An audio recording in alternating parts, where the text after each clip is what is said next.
एक गांव में एक गुजरी रहा करती थी। वो श्याम प्रभु की परम भक्त थी। श्याम प्रभु की कृपा से उसका विवाह बलवीर नामक एक गुजर से हो गया। दोनों पति पत्नी खेती किसानी करके अपना जीवन यापन किया करते थे। श्याम प्रभु का भजन गुणगान करते थे। वो हर साल फागुन के मेले में पैदल यात्रा करके खाटू धाम जाकर श्याम प्रभु को निशान चढ़ाते थे। लड्डू, चूरमा और माखन मिश्री का भोग लगाकर वरदान मांगते थे। हे श्याम प्रभु, आप तो अंतर्यामी हैं, मेरे मन की बात जानते हैं। मैं निसंतान हूँ। आप मेरे घर में एक फूल खिला दें। बड़ी कृपा होगी भगवान, बड़ी कृपा होगी। एक बार जब दोनों पति पत्नी खाटू धाम से अपने गांव वापस आए तो अचानक पति बीमार हो गया। गुजरी बेचारी बहुत गरीब थी। वो उसका ठीक से इलाज भी नहीं करा पा रही थी। वो श्याम प्रभु से अर्जी लगाती थी। हे श्याम प्रभु, मेरे पति को शीघ्र ही स्वस्थ कर दो। इनके सिवा मेरे इस गांव में कोई सहारा नहीं है। लेकिन गुजरी को क्या पता कि उसके पति की आयु विधाता ने इतनी ही लिखी है। चारपाई पर पड़ा हुआ वो अपनी पत्नी से बोला,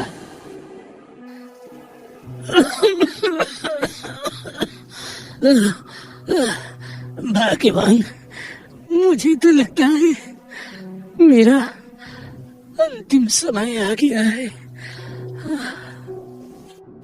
हमने श्याम प्रभु से बहुत प्रार्थना की कि हमारे घर में भी एक फूल खिल जाए, तेरी गोद भर जाए, लेकिन प्रभु को कुछ और ही मंजूर है।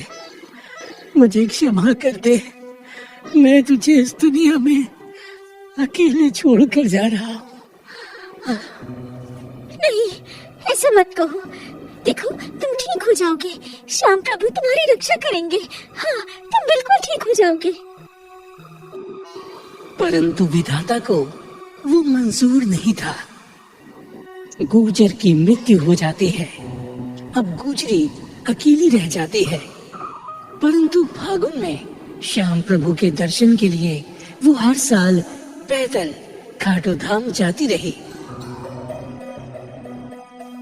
एक बार जब वो खाटू धाम जा रही थी तो उसे बियाबान जंगल में एक नन्हा सा बालक रोता हुआ मिला।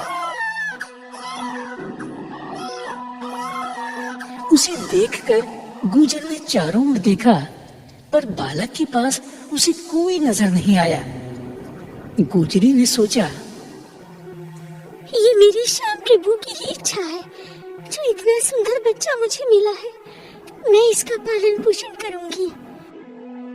गुजरी ने उस बालक को श्याम प्रभु का वरदान समझकर उठा लिया और उस बालक को लेकर अपने गांव चली आई। जब गांव आई तो लोग पूछने लगे कि ये बालक तुम्हें कहाँ से मिला? तो गुजरी बोली, ये मेरे श्याम प्रभु का ही आशीर्वाद है। ये बालक मुझे खाटू धाम के रास्ते में मिला है। मैं इसे श्याम प्रभु का वरदान समझकर लाई हूँ। अब ये मेरा बालक है, मैं इसका पालन पोषण करूंगी। हाँ, इस बेचारी का तो कोई सहारा ही नहीं। श्याम बाबा ने शायद इसीलिए इसको ये बालक दिया है। जय हो खाटू श्याम बाबा की, जय हो, जय हो। गुजरी उस बालक को बड़े लाड प्यार से पालने लगे। धीरे धीरे बालक 10 बरस का हो गया। हर साल पहले की तरह गुजरी बालक को लेकर फागुन मेले में श्याम प्रभु के दर्शन करने जाती रही। एक समय गुजरी बहुत बीमार हो गई तो वो श्याम बाबा से हाथ जोड़कर प्रार्थना करने लगी। हे श्याम प्रभु, मैं हर साल तुम्हारे दर्शन को पैदल पैदल जाती थी, मगर आज मैं विवश हूँ। मैं बीमार पड़ी हूँ, लाचार हूँ, चल फिर नहीं सकती। मुझे क्षमा करो प्रभु, मुझे क्षमा करो। मैं कैसे तुम्हारे मेले में आऊं? मुझे क्षमा करो प्रभु। माँ, तुम क्यों रो रही हो? मैं बड़ा हो जाऊंगा तो तुम्हारा इलाज शहर के किसी बड़े डॉक्टर से करवाऊंगा। तुम रो मत माँ। बेटा, मैं अपनी बीमारी से नहीं डरती। मुझे मौत का कोई भय नहीं। मैं तो सिर्फ अपने श्याम प्रभु से बिछड़ने के कारण रो रही हूँ। तुम चिंता मत करो माँ, श्याम बाबा हमें जरूर फागुन मेले में बुलाएंगे। इस प्रकार माँ की श्याम प्रभु के दर्शन की अभिलाषा को देखकर बेटा हमेशा सोचता, क्यों ना अपनी माँ को अपनी पीठ पर बैठाकर खाटू धाम की यात्रा कराऊं, माँ को फागुन मेले में ले जाऊं। जब बेटा 18 वर्ष का हो गया तो उसने निर्णय लिया कि वो अपनी माँ को जरूर खाटू धाम ले जाएगा और अपनी माँ से बोला, माँ, तुम दुखी क्यों होती हो? जब तुम्हारा बेटा है तो तुम चिंता ना करो, मैं तुम्हें अपनी पीठ पर बैठाकर खाटू धाम लेकर जाऊंगा। चलो माँ, तुम तैयार हो जाओ, हम लोग जल्दी ही चलेंगे। बेटा, खाटू धाम बहुत दूर है, तुम थक जाओगे। माँ, दुनिया के बोझ से माँ का बोझ उठाना ठीक है। तेरे आशीर्वाद से और श्याम बाबा की कृपा से मुझे कुछ नहीं होगा। माँ, तुम इनकार ना करो, चलो ना, तैयारी करो, चलते हैं।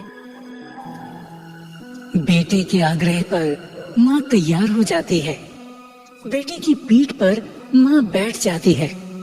बेटा खाटू धाम की यात्रा प्रारंभ कर देता है। कभी वो रास्ते में बैठ जाता तो कभी माँ को लेकर चलने लगता।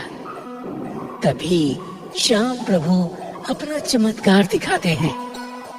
रास्ते में उन्हें एक गाड़ीवान मिलता है। वो पूछता है, बेटे, तुम कहाँ जा रहे हो और ये बुढ़िया तुम्हारी कौन है? बाबा, ये मेरी माँ है। बीमारी के कारण ये चल नहीं सकती, इसीलिए मैं इसे अपनी पीठ पर बैठाकर खाटू धाम लेकर जा रहा हूँ। माँ की इच्छा है कि मैं श्याम प्रभु के दर्शन करूँ। वाह बेटा वाह, तुम धन्य हो जो अपनी माँ की इच्छा पूरी कर रहे हो। इस कलयुग में तुम श्रवण कुमार हो। धन्य हो बेटा, धन्य हो। अच्छा बेटा, तुम अपनी माँ को लेकर मेरी गाड़ी में बैठ जाओ। मैं भी खाटू धाम की ओर जा रहा हूँ, तुम्हें मैं वहीं छोड़ दूंगा। इस गाड़ीवान को मैं जानता नहीं, मैंने कभी नहीं देखा इसको। मैं क्या करूँ, ये तो मेरे लिए अनजान है। मैं इस पर बैठूं कि ना बैठूं? अरे बेटा, सोचो मत, बैठ जाओ। शायद श्याम बाबा की यही इच्छा हो। आ जाओ, आ जाओ, बैठ जाओ गाड़ी में। माँ और बेटा दोनों गाड़ी में बैठ जाते हैं। थोड़ी देर के बाद खाटू श्याम के धाम पहुंच जाते हैं। लो बेटा, ये आ गया श्याम बाबा का दरबार। अब आप लोग बाबा के दर्शन करो, मैं चलता हूँ, मुझे जरूरी काम से कहीं जाना है। धन्यवाद बाबा, आपका बहुत बहुत धन्यवाद। गुजरी और उसका बेटा वहाँ उतर जाते हैं। जैसे ही पलटकर देखते हैं, गाड़ीवान अदृश्य हो जाता है। हाँ माँ, वो गाड़ीवान कहाँ चला गया? आपने देखा? अभी अभी तो उसने हमें यहाँ उतारा है। कहाँ चला गया वो? बेटा, ये मेरी श्याम प्रभु की लीला है। पता नहीं किस भेष में भगवान मिल जाए।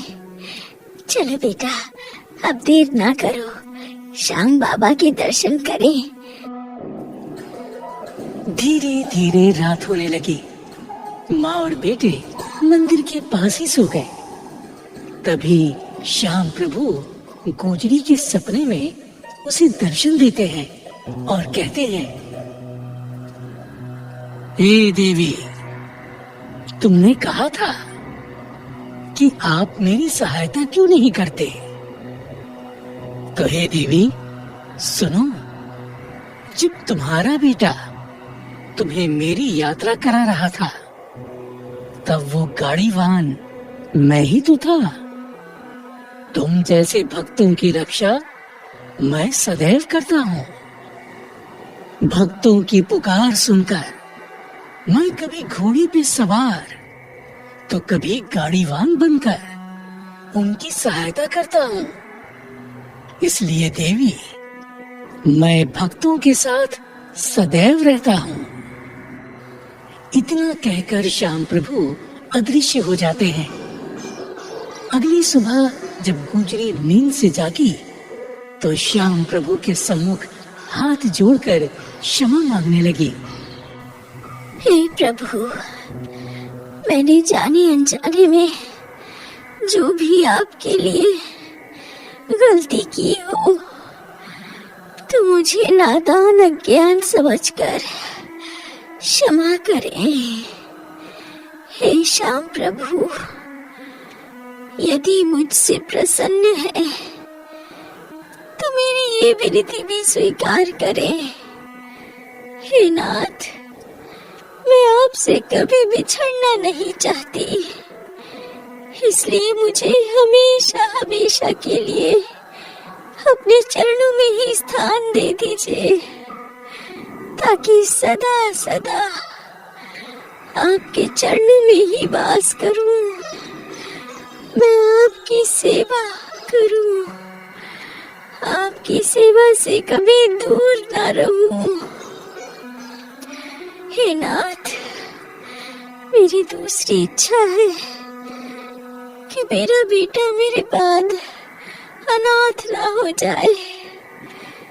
उसे सदा अपनी सेवा में ही रखना है प्रभु, सदा उसे अपनी सेवा में ही रखना।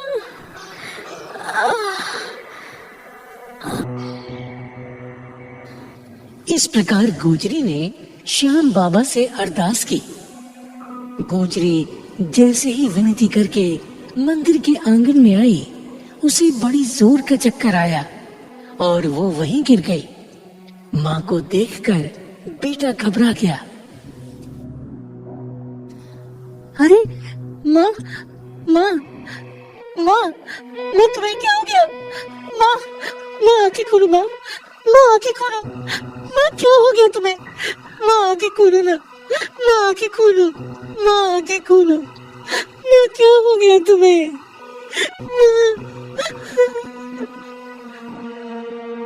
बेटे का विलाप सुनकर वहाँ कई लोग इकट्ठे हो गए। पुजारी ने हाथ पकड़कर नब्ज देखी तो वो सन्न रह गया।